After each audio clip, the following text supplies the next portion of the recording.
All right, now we're talking balance and power, which is your core routine. That is my favorite move in this whole thing. That move is crazy.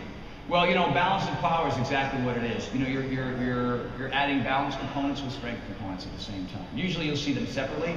Like there's a little shot. Look at that. Outrageous. Outrageous. Yeah, that doesn't require anything whatsoever. So, you know, it doesn't look like much, for example, that one where you're on your forearms, but oh my God, you get to your 10th one. And oddly enough, the beautiful thing is you can feel your core working without having to get on your back and work your core specifically, right? So as a result of that, a lot of those moves you just saw, your quads are engaged, your glutes are engaged, your pelvis is tilted, your core is firing without having to actually do crunches, which are important as well. We see those in athletic. Yeah. But you know, we're just trying to help people become more athletic, become stronger, and in the process, become gorgeous as well. Well, my experience personally with this versus other kind of ab moves, this one, I have a tendency to get really tight in my lower back, right?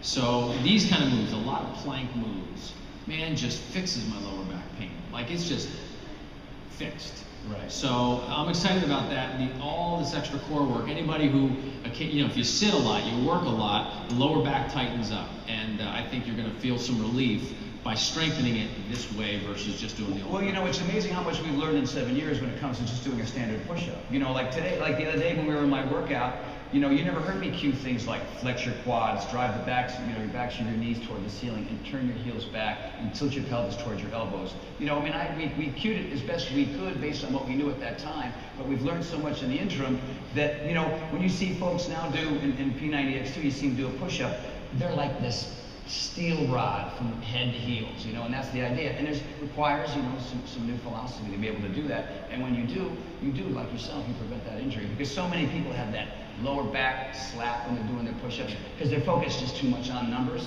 Now we're focusing more on form. And when you do that first, your numbers will go up, but you'll also not get hurt, and you're engaging everything. No, I saw that. Everybody was so strong in the room, I actually ran across everybody.